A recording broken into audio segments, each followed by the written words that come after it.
તો તમે ધોરણ 11 માં આવી ચૂક્યા છો, બહુ આનંદ થાય છે, જે રીતે પહેલા બે લેક્ચરમાં મેં તમને કીધું છે.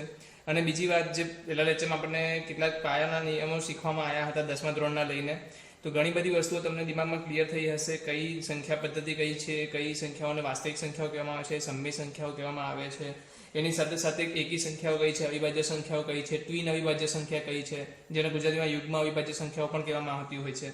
તો આવી જેટલા બી કન્સેપ્ટ, નાના નાના કન્સેપ્ટ હતા જે આપણે 10મામાં આપણને જરૂરી હતા, જે 11માં આવતી વખતે, તો દરેકની ચર્ચા આપણે કરીએ છીએ. અને આગળ બી નવા નાના થોડા મુદ્દાઓ, નાના મુદ્દાઓ દરેક લેક્ચરમાં આપણે લેતા જશું, જેનાથી શું છે કે રોજે રોજનું થોડું શીખશું તો મજા આવશે. અને આજે આપણે ખરેખર લોગની શરૂઆત કરી દેવાના છીએ. તો એક ગૃહ કાર્યમાં તમને એક કામ આપવામાં આવ્યું હતું. 1 થી 100 વચ્ચેની અવિભાજ્ય સંખ્યાઓ તમારે શોધવાની હતી, જે હમણાં તમારા સ્ક્રીન પર દેખાતી હશે તમને, કે 1 થી 100 વચ્ચેની અવિભાજ્ય સંખ્યાઓ કઈ હોઈ શકે. તો મેં અહીંયા તમને રિપ્રેઝન્ટ કરી છે કે આટલી સંખ્યાઓ જે છે એ શું છે 1 થી 100 ની વચ્ચે છે. તો કેટલીક વાર તમને શું છે કે કોઈ વ્યક્તિ એમ મસ્તીમાં પૂછી શકે કે 1 થી 50 ની વચ્ચે કેટલી અવિભાજ્ય સંખ્યા આવેલી છે, 1 થી 100 ની વચ્ચે કેટલી અવિભાજ્ય સંખ્યા આવી છે. તો આપણે ચેક કરી લઈએ 1 થી 50 ની વચ્ચે કેટલી છે. તો 1 થી 50 ની વચ્ચે આટલી આવશે. ચેક કરી લો, 4 4 8 2 10 2 12 ને 3 15. તો 15 સંખ્યાઓ 1 થી 50 ની વચ્ચે છે. 15 કેટલી છે? 1 થી 50 ની વચ્ચે છે. પછી જોઈએ તો 2 2 4 ને 3 7 ને 2 9 ને 1 10. બીજી 10 સંખ્યાઓ ક્યાં છે? 51 થી લઈને 100 સુધીમાં છે. એટલે ટોટલ 1 થી 100 માં કેટલી અવિભાજ્ય સંખ્યા આવેલી છે? 25 અવિભાજ્ય સંખ્યા આવેલી છે. બસ નોલેજ તમને ધ્યાનમાં હોવું જોઈએ કઈ કઈ સંખ્યાઓ અવિભાજ્ય સંખ્યાઓ થતી હોય છે. તો આ હતું જેને મેં ગૃહ કાર્ય કર્યું હોય છે, એના માટે એક જવાબ છે, જેની જગ્યાએ તમે ચેક કરી શકો છો કે કઈ સંખ્યાઓ ક્યાં ક્યાં ભૂલો થઈ છે. તમે આ જે તમારી સાથે એને સુધારી શકો છો. હવે જે આપણે જે વાત ચર્ચા કરવાના છીએ, પાયાના જે મુદ્દાઓ હતા, એમાંથી જ એક મુદ્દો લેવાના છીએ. પહેલો મુદ્દો જે લેવાના છીએ છે ચાવીઓ. શું લેવાના છીએ? ચાવીઓ. કોની ચાવીઓ? એટલે કે ભાગાકારની કે ગુણાકારની, જેની બી તમે સમજો એ ભાગાકારની ચાવીઓ હું કહેતો હોઉં છું. ભાગાકારની ચાવીઓ છે કઈ કઈ? તો ભાઈ કોઈ બી સંખ્યાને 2 વડે ક્યારે ભાગી શકાય? દરેકને ખબર હશે 2 વડે ક્યારે ભાગી શકાય. તો કોઈ બી વ્યક્તિ કહી શકે કે જે એકમનો અંક છે, શું છે? એકમનો અંક છે એ શું હોય તમારો? 0 2 4 6 8. આ 5 માંથી અગર એકમનો અંક તમને મળે તો તમને શું ખબર પડી જાય? 2 વડે ભાગી શકાય છે એવું તમે કહી શકો. એવા કેટલા છે જેને એકમના અંક જોઈને આપણે કહી શકીએ કે આ 6 વડે મતલબ એના વડે ભાગી શકાય કે ના ભાગી શકાય? તો એ 5 સંખ્યા છે એનો બી એના આ રીતના જાણી શકાય. અગર એનો એકમનો અંક શું હોય? 0 અથવા 5 હોય તો 2 જોડે ભાગી શકાય. શું હોઈ શકે? એકમનો અંક શું હોય? એકમનો અંક 0 અથવા 5 હોય તો આપણે શું કહી શકીએ કે 5 ને આપણે ભાગી શકીએ છીએ. બીજું કોઈ સંખ્યા અગર કોઈ કહે તો કે આપણે 10. અગર એકમનો અંક શું હોય? એકમનો અંક શું હોય? આપણો 0 હોય તો આપણે કહી શકીએ કે આપણે સંખ્યાને કેટલા વડે ભાગી શકીએ? 10 વડે ભાગી શકતા હોય છે. તો આ જે ચાવી છે એ કઈ ખાલી એકમના અંક ચેક કરીને આપણે જવાબ કહી શકીએ કે સંખ્યા 2 5 અને 10 વડે ભાગી શકાય કે ના ભાગી શકાય. બીજી એક ચાવી હોય છે જે આપણે અંકો આપેલા હોય છે, અંકોના સરવાળા પરથી નક્કી કરતા હોઈએ છીએ. તો એ છે 3. 3 એટલે કે અંકોનો સરવાળો. અંકોનો સરવાળો 3 વડે વિભાજ્ય થાય. 3 વડે વિભાજ્ય થાય એટલે 3 વડે ભાગી શકાય. 3 વડે વિભાજ્ય થાય તો જે આપેલી સંખ્યા છે તો સંખ્યા પણ 3 વડે વિભાજ્ય થાય. સંખ્યા પણ શું થાય? 3 વડે વિભાજ્ય થાય. એવી જ રીતે 9 નું પણ શું છે? અંકોનો સરવાળો 9 વડે વિભાજ્ય થાય તો સંખ્યા પણ શું થાય? 9 વડે વિભાજ્ય થાય. તો આ બે ચાવીઓ છે. એક ચાવી છે જેને એકમના અંક પરથી આપણે નક્કી કરી શકતા હોય છે કે કઈ એકમનો અંક નક્કી કરીને આપણે જોઈ શકીએ કહી શકીએ હા 2 વડે ભાગી શકાય, 5 વડે ભાગી શકાય, 10 વડે ભાગી શકાય. એવી જ રીતે અંકોનો સરવાળો નક્કી કરીને બી આપણે કહી શકીએ 3 વડે ભાગી શકાય, 9 વડે ભાગી શકાય, દરેક રીતે. કોઈ વ્યક્તિ એવું કહે કે સર આ બંને લાગુ પડતું હોય તેવા કે આ કેસમાં, તો હું તમને કહું 6. 6 ની અંદર શું આવશે? એકમનો અંક શું આવે? બેકી. એકમનો અંક શું આવે? મતલબ 2 વડે પણ ભાગી શકાય ને એ શું કરી શકે? 3 વડે પણ ભાગી શકાય. જો તમને બંને વસ્તુ મળે, જેમ કે એકમનો અંક શું હોય? 0 2 4 6 8. એકમનો અંક શું હોય? 0 2 4 6 8. અને અંકોનો સરવાળો કેટલા વડે ભાગી શકાય? અંકોનો સરવાળો 3 વડે ભાગી શકાય. તો આપેલી સંખ્યા કેના વડે ભાગી શકાય? તો આપેલી પૂરી સંખ્યા 6 વડે ભાગી શકાય. આશા છે કે આ વસ્તુ તમે ભણી ચૂક્યા હશો, દરેક વ્યક્તિને ખબર જ હતી હોય છે. તો આમાં કોઈ નવું વિચાર નથી. 2 જોઈ લીધા, આપણે 3 જોઈ લીધા, 5 જોઈ લીધા, 6 જોઈ લીધા. હવે જે બાકી રહે છે એ છે 4 8. 4 અને 8. તો એવા કેસમાં શું થતું હોય છે? તો એવા કેસ આપણે જોઈ લઈએ. 4 અને 8 ના કેસમાં શું થશે? તો હું લઈ લઉં છું 4 અને 8 નો કેસ. 4 ના કેસમાં જો બંને બે રીતે કોઈ યાદ રાખી શકે. કોઈ વ્યક્તિ એવું કહે છે કે લાસ્ટ એટલે કે છેલ્લા 2 અંકો, છેલ્લા બે અંકોની સંખ્યાને 4 વડે ભાગી શકાય તો એનો મતલબ છે કે આખી સંખ્યાને આપણે શું કરીએ તો આખી સંખ્યાને 4 વડે ભાગી શકાય. બરાબર છે. એવી રીતે 8 નું બી શું થાય? 8 નું પણ શું થાય? છેલ્લા 3 અંકોને સંખ્યાને 8 વડે ભાગી શકાય તો શું કહી શકાય? પૂરી સંખ્યાને 8 વડે ભાગી શકાય. તો આટલા જે આપણને શું હોય છે ચાવીઓની જરૂર પડતી હોય છે. નોર્મલી આટલી ચાવીઓથી આપણું કામ થઈ જતું હોય છે. કેટલીક વાર 11 ની ચાવી પણ લોકો કરતા હોય છે. એમાં શું હોય છે કે કોઈ સંખ્યા આપણને આપેલી હોય છે 6-7 અંકોની, 6 થી 7 અંકોની યા એનાથી વધારે અંકોની કોઈ સંખ્યા આપી હોય છે. તમારે શું કરવાનું છે? એકી સ્થાન પર આવેલા અંકો બાદ કરવાના છે. કોની માંથી? બેકી સ્થાન પર આવેલા અંકોનો સરવાળો. આ સરવાળો લઈ લો અને આ સરવાળો લઈ લો, અંકોનો સરવાળો. એ જે બાદબાકી કર્યા પછી તમને શું મળવું જોઈએ? તો કે 11 ના ગુણાંક મળવા જોઈએ. 11 ના ગુણાંક મળવા જોઈએ. એટલે કે 11, 22, 33, 0, -11, -22. તો આવા કેસમાં શું થશે કે આખી સંખ્યા શું કહી શકશો તમે? 11 વડે ભાગી શકો છો, એવું કહી શકો છો. 12 માટે શું છે? જે 3 વડે અને 4 વડે બંને વડે ભાગી શકાય એવી સંખ્યાને શું કહેવાશે? 12 વડે ભાગી શકાય. તો આપણે જોઈ લીધું કે 1 થી 12 સુધી તમામ સંખ્યાઓ વડે કેવી રીતે ચેક કરતા હોય છે કે કેવી રીતના આપણે ભાગી શકાય. 7 ની ચાવી જે છે એ વધારે અટપટી છે. એટલે 7 માટે તો શું રહેશે કે તમે ડાયરેક્ટ ચેક કરી લો. એની કોઈ ચાવી યાદ રાખવાની જરૂર નથી. તો આપણી પાસે દરેક પ્રકારની ચાવી અવેલેબલ છે. તો હું શું તમને અગર કોઈ એક કે બે એક્ઝામ્પલ આપણે લેશું, વધારે એક્ઝામ્પલ આપણે લેવાના નથી, તો એ એક્ઝામ્પલ તમે શું કરી શકો? 11 વડે વિભાજિત છે કે 4 વડે વિભાજિત છે કે નહીં, એ બધી વસ્તુ તમારે ચેક કરવાની હોય છે. તો હું કોઈ એક સંખ્યા લઈ લઉં છું 336. તો તમારે મને કહેવાનું છે કેટલા વડે વિભાજિત છે. તો હું પહેલા શું ચેક કરું? 2 વડે વિભાજિત છે તો એકમ નંગ જોઉં છું તો 6 છે, મતલબ 2 વડે વિભાજિત છે. 3 વડે છે, 3 + 3 + 6 12. તો 12 ભાગ્યા 3 કરીએ તો 4 જવાબ મળે, મતલબ 3 વડે પણ વિભાજિત છે. અગર 3 અને 2 વડે વિભાજિત છે એનો મતલબ 6 વડે પણ વિભાજિત છે. 4 વડે જોઈએ તો 36 ભાગ્યા 4 શું થશે? છેલ્લા બે અંકો 36 એને 4 વડે વિભાજિત કરશો તો શું મળશે? 9. મતલબ કે આપણને પૂર્ણાંક સંખ્યા મળે છે. તો એ બી શું થશે? 4 વડે પણ વિભાજ્ય છે. હવે આવે છે 8 વડે. તો 8 વડે શું કરવું પડશે? ત્રણેય સંખ્યાઓને ચેક કરવા પડશે. તો 8 × 24, 8 × 32, તો 8 × 32 એટલે 16 છે.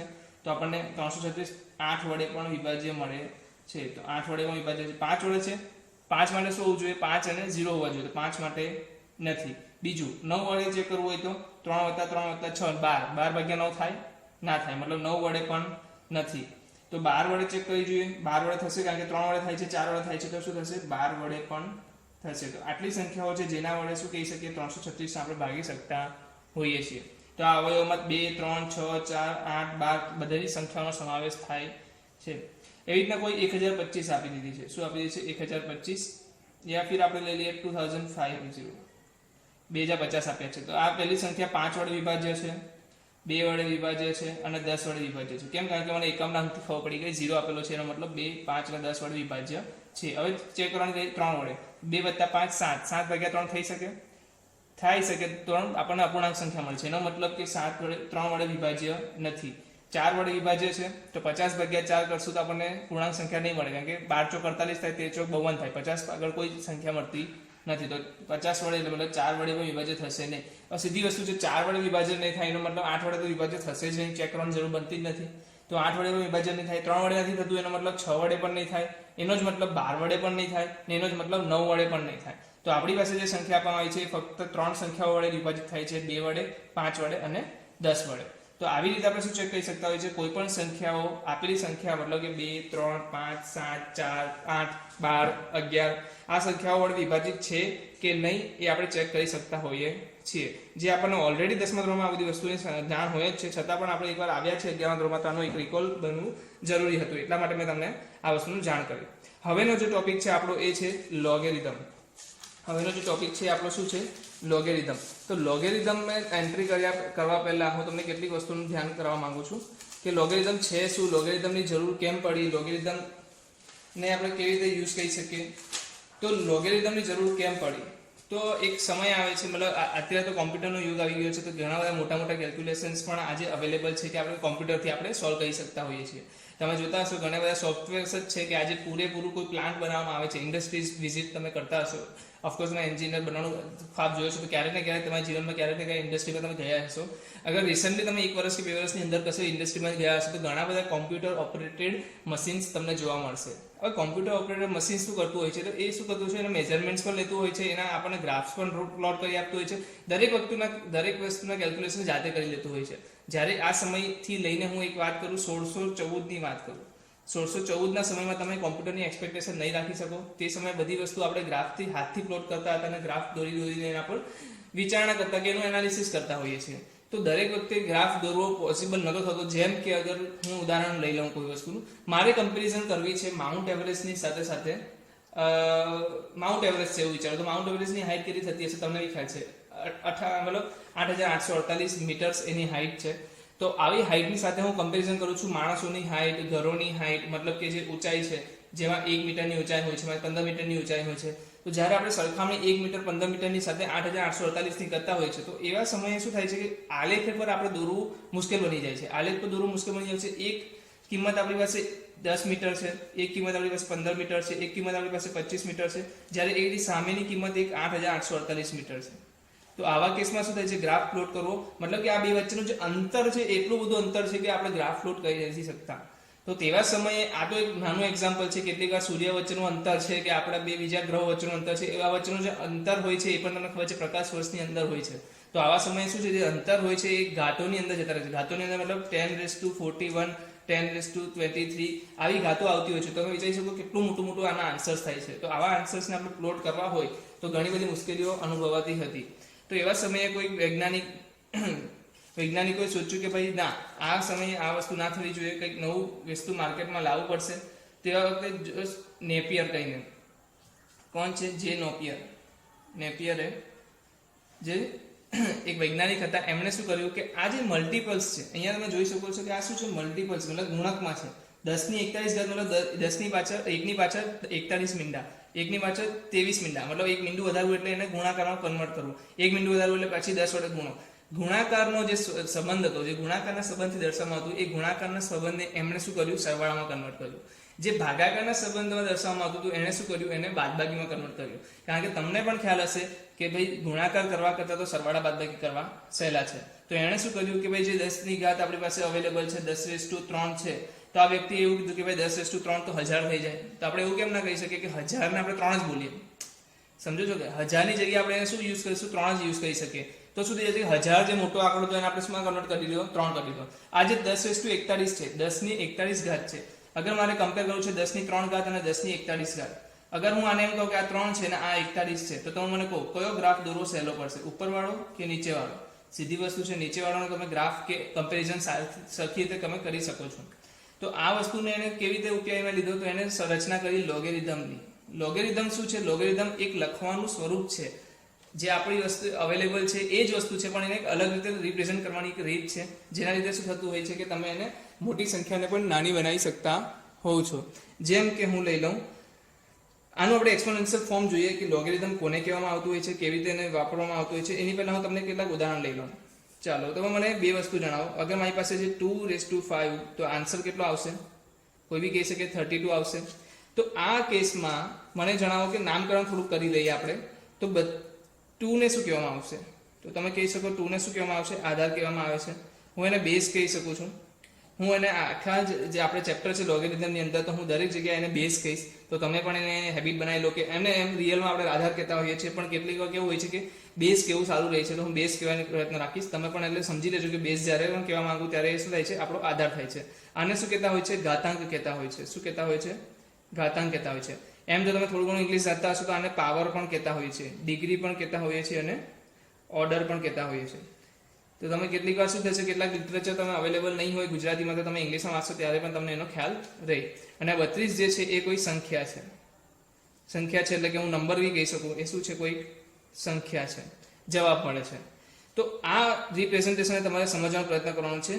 Base raise to power equal to number. તો અહીંયા બેઝને હું શું લઈ લઉં, a લઈ લઉં છું, સ્મોલ a, પાવરને શું લઈ લઉં છું, x લઈ લઉં છું, એટલે કે a⁻x બરાબર n. આ જે રિપ્રેઝન્ટેશન છે, આ શું છે, દર્શાવવાનું સ્વરૂપ છે કે જ્યાં a મારો શું છે, બેઝ છે, x શું છે, મારી ઘાતાંક છે, અને n શું છે, એની કોઈ કિંમત આવે છે. આ સ્વરૂપને એમણે શું કર્યું, એક અલગ રિપ્રેઝન્ટેટિવ દર્શાવ્યું. એમણે દર્શાવ્યું કે મારી પાસે કોઈ સંખ્યા છે, એની કેટલી ઘાત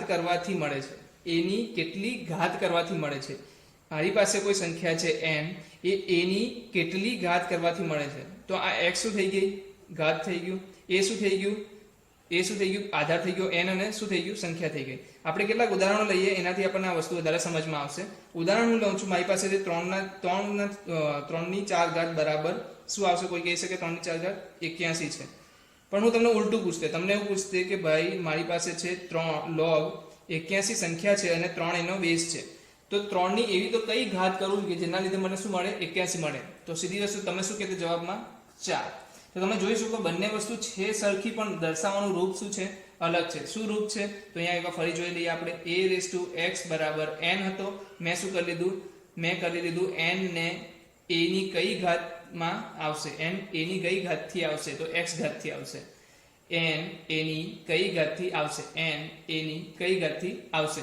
તો આ તમે એને સવાલ જેવો પૂછશો એટલે તમને આન્સર મળશે. એક હું હવે શું કરું છું, હું તમને લોગના ક્વેશ્ચન પૂછું છું, તમારે આન્સર આપવાનો છે ઘાતમાં. જેમ કે એક એક્ઝામ્પલ હજી લઈ લો, log 4/2 શું આવશે, કોઈ વ્યક્તિ કહી શકે કે 4 એ 2 ની કેટલી ઘાતે આવે છે, 4 2 ની કેટલી ઘાત કરવામાં આવે તો આવે. તો તમે મને જવાબ આપી શકો, શું આવશે, 2. ચેક કરી લઈએ.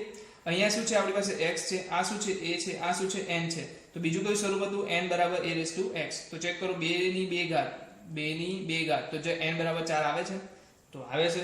એનો મતલબ કે મેં શું કર્યું, તમે જોઈ ઓબ્ઝર્વ નથી કરી શકતા, તમે ઓબ્ઝર્વ કરો તો જોવા મળશે કે તમે જે ઘાત વાળું સ્વરૂપ છે, 4 ઘાત હતી, એને શેમાં ફેરવી નાખ્યું છે, નાની એક સંખ્યામાં ફેરવી નાખ્યું છે. શેમાં ફેરવી નાખ્યું છે કે 81 સંખ્યાને તમે શેમાં ફેરવી નાખી છે, 4 માં ફેરવી નાખી છે. 81 ને તમે શેમાં ફેરવી નાખ્યું છે, 4 માં ફેરવી નાખ્યું છે. એટલે મોટી સંખ્યાને નાની સંખ્યામાં દર્શાવવા માટે કરીને એક લોગેરિધમ સંખ્યાની રચના કરવામાં આવી. મને આશા છે કે કેટલાક એવા વિદ્યાર્થીઓ પણ હશે જે નીટની તૈયારી કરતા હશે, જે ગણિતનું નહીં લેતા હોય, એવા લોકો માટે પણ આ વ્યવસ્થિત આ લેક્ચર બહુ ઇમ્પોર્ટન્ટ રહેવાનો છે. તો અગર તમારે કોઈ ક્લાસમેટ્સ છે, તમારી પાસે કોઈ ફ્રેન્ડ્સ છે જે નીટની તૈયારી કરે છે, જેને કેમિસ્ટ્રીની અંદર, ફિઝિક્સની અંદર, એટલે કે રસાયણ વિજ્ઞાન અને ભૌતિક વિજ્ઞાનની અંદર પણ લોગની જરૂર પડતી હોય છે, તો તમે હું કહું કે તમે એને રિકમેન્ડ કરો કે તમે આ વિડીયો જુએ, જેનાથી શું થશે, લોગનું જે એનું બેઝ છે એને ક્લિયર થશે, અને લોગને રિલેટેડ જેટલા બી ક્વેશ્ચન્સ છે એના જે ઉદ્ભવતા હોય છે દિમાગમાં, એ એના ભૌતિક જ્ઞાન અને રસાયણ વિજ્ઞાનમાં પણ સોલ્વ થઈ શકે છે.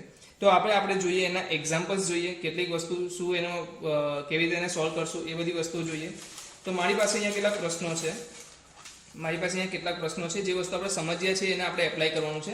કઈ રીતે આપણે દાખલાઓ ગણી શકતા હોઈએ છીએ. નોર્મલ દાખલાઓ છે, આ તમને ભૌતિક જ્ઞાન અને રસાયણ વિજ્ઞાનમાં જોઈ શકાય એવા પ્રકારના દાખલાઓ છે. તો એને હું હવે ગણવાનો પ્રયત્ન કરીશ. મારી પાસે છે n, આ શું છે, આને આપણે કહી શકતા હોઈએ છીએ એક્સપોનેન્ટ સ્વરૂપ. શું કહીએ છીએ,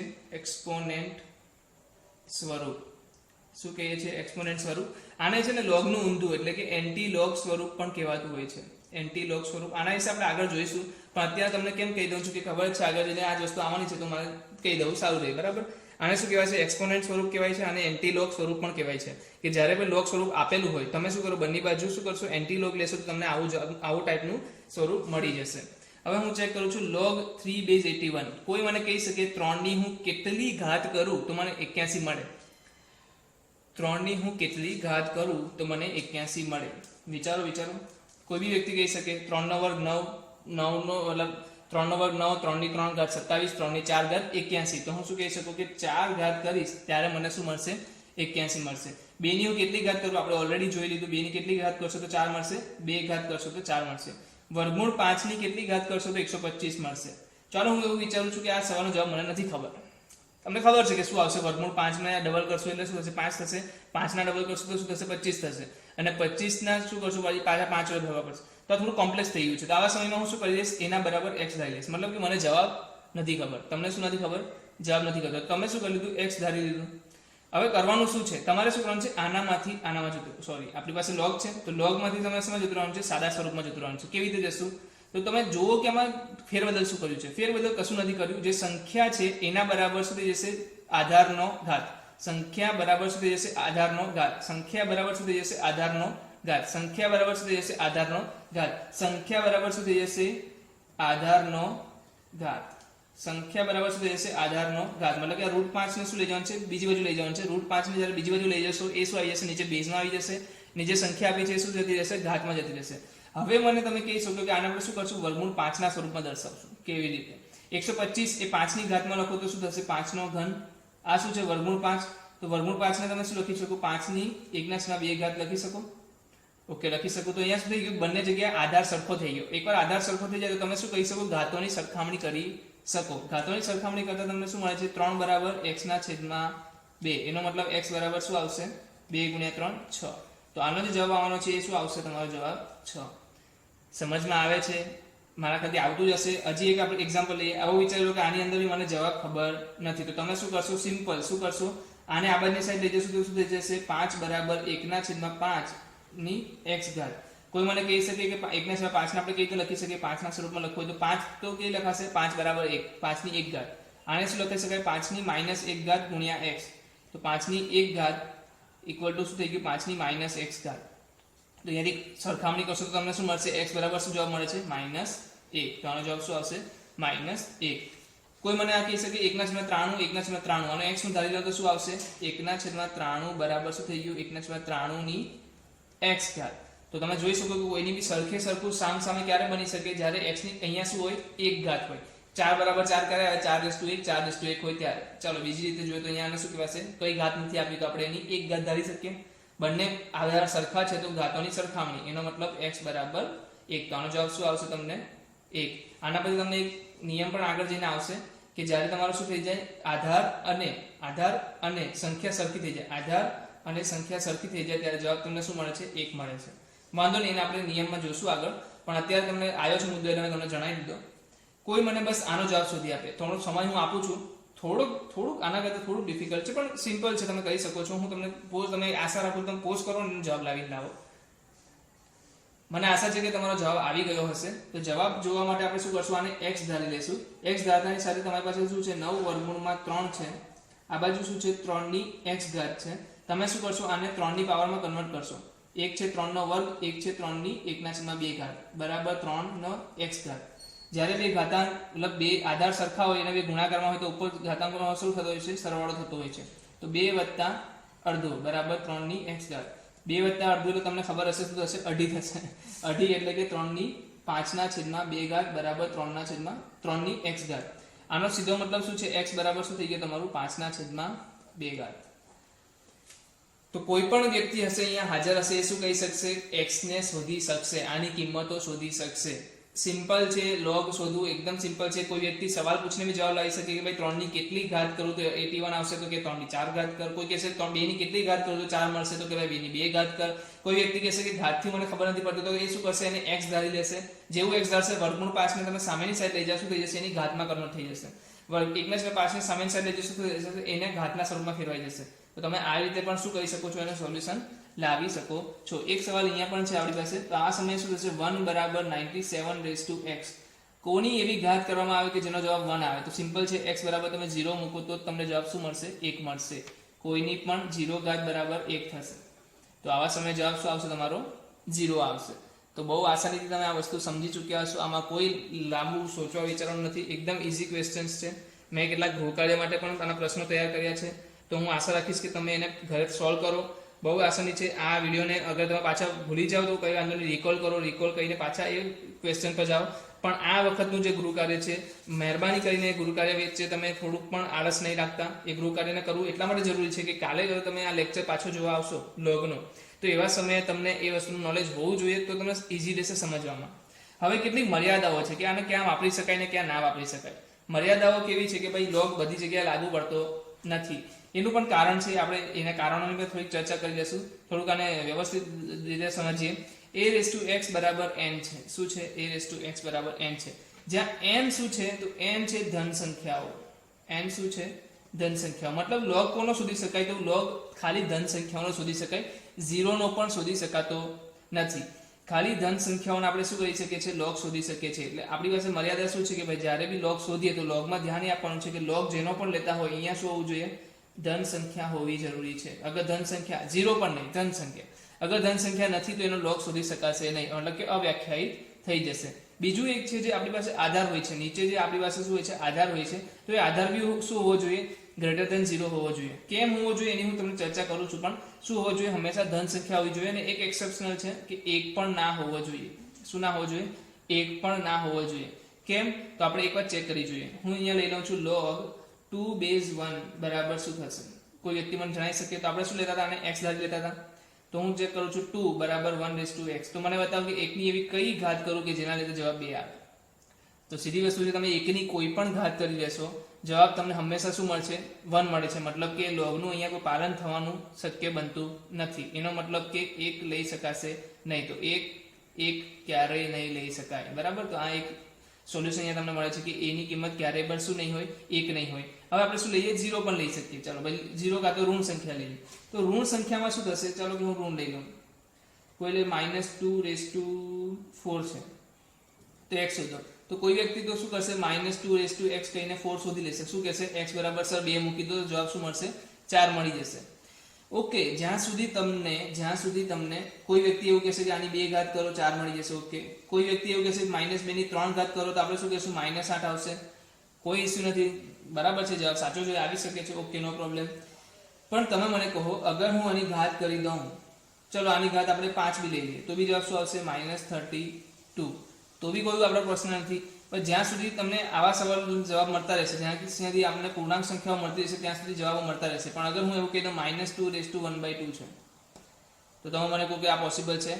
તો તમને ખબર છે કે સંકર સંખ્યામાં એ પોસિબલ છે, પણ આપણે આજે અહીંયા વાસ્તવિક સંખ્યાઓની વાત કરીએ છીએ. તો વાસ્તવિક સંખ્યાઓમાં વર્ગમૂળ કોનું, ઋણ સંખ્યાઓનું વર્ગમૂળ નીકળી શકતું નથી. તો એવા ઘણા બધા કેસીસ તમને મળશે, એવી ઘણી બધી ઘાતાંકો એવી મળશે કે જ્યાં આ વર્ગમૂળ શોધવું આપણા માટે મુશ્કેલ બની જાય છે.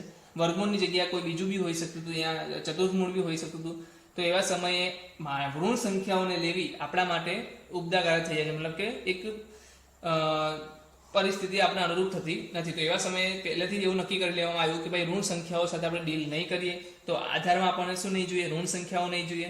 આધારમાં 0 પણ નહીં જોઈએ. કેમ 0 પણ નહીં જોઈએ, તો આપણે 0 નું બી આ એક્ઝામ્પલ લઈ લઈએ. log 0/3 બરાબર x લઈ લો. તો આપણે શું કરશું, 0/x કરશું તો 3. તો મને કોઈ 0 ની કઈ પાવર કરશો જેના લીધે તમને 3 મળી જશે.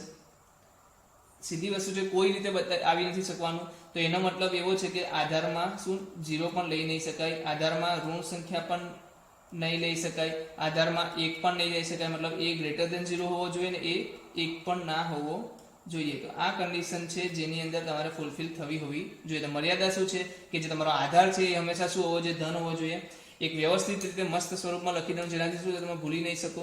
તો એને લખવાની રીત છે log ધન -1 મતલબ ધનમાંથી 1 બાદ કરી લીધો બરાબર r.